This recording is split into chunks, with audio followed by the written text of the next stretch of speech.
കേരളം കത്തുമോ അല്ലെങ്കിൽ നനഞ്ഞ ഓലപ്പടക്കമാകുമോ എന്ന് നമുക്ക് കാത്തിരുന്ന് കാണാം.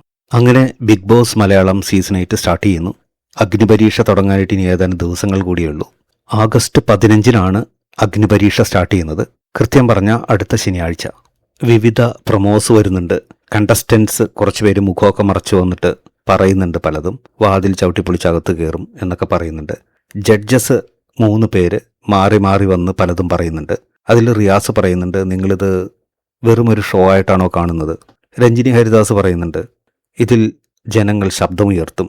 അഖിൽ മാരാർ പറയുന്നുണ്ട്, കളിക്കുന്നത് നിങ്ങളാണെന്ന് കരുതും, പക്ഷേ വേറെ ആളായിരിക്കും കളിക്കുന്നത്. പിന്നെ മുഖമെല്ലാം മറച്ചിട്ട് ഒരു 4 കണ്ടസ്റ്റൻസിനെ കൊണ്ടുവന്ന് അവരുടെ കുറച്ചൊരു പ്രൊമോ ഉണ്ടായിരുന്നു. ഇതിലേറ്റവും പ്രധാനപ്പെട്ട കാര്യം 3 ജഡ്ജസ് എല്ലാവർക്കും അറിയാമല്ലോ. അഖിൽ മാരാർ, റിയാസ് സലീം, പിന്നെ രഞ്ജിനി ഹരിദാസ്. ഇവരെല്ലാവരും മുൻ ബിഗ് ബോസ് കണ്ടസ്റ്റൻസ് തന്നെയായിരുന്നു. കുറച്ചുകൂടി ബെറ്റർ ആയിട്ടുള്ള ജഡ്ജസ് ഉണ്ടെങ്കിൽ നല്ലതായിരുന്നു എന്നാണ് പൊതുവെ ജനങ്ങളുടെ അഭിപ്രായം. നിങ്ങളുടെ അഭിപ്രായം ഇവിടെ കമൻ്റായിട്ട് രേഖപ്പെടുത്തും, നമുക്ക് ഡിസ്കസ് ചെയ്യാം. അതുപോലെ റിനീഷയാണ് അവതാരികയായിട്ട് വരുന്നത്.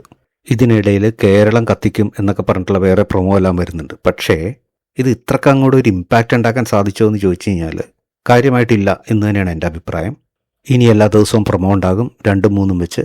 അതുപോലെ തന്നെ കൗണ്ട് ഡൗൺ സ്റ്റാർട്ട് ചെയ്യും. ഇതിനോട് കൂടി തന്നെ ഗ്രാൻഡ് ലോഞ്ച് ഉണ്ടാകും.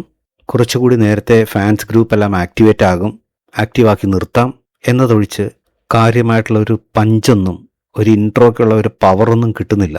പിന്നെ കോൺഫിഡൻറ്റ് ഗ്രൂപ്പ് പണ്ടത്തെ പോലെ സ്പോൺസറായിട്ടില്ല. അതിൻ്റെയൊക്കെ കൂടിയാകാം ആ ഒരു ഇമ്പാക്റ്റ്. കേരളം കത്തുമോ അല്ലെങ്കിൽ നനഞ്ഞ ഓലപ്പടക്കമാകുമോ എന്ന് നമുക്ക് കാത്തിരുന്ന് കാണാം. എന്തായാലും നിങ്ങളുടെ അഭിപ്രായങ്ങളും നിർദ്ദേശങ്ങളെല്ലാം കമൻ്റായിട്ട് രേഖപ്പെടുത്തൂ, നമുക്ക് ഡിസ്കസ് ചെയ്യാം. പുതിയൊരു വീഡിയോ ആയിട്ട് നമുക്ക് വീണ്ടും കാണാം. Bye bye, take care.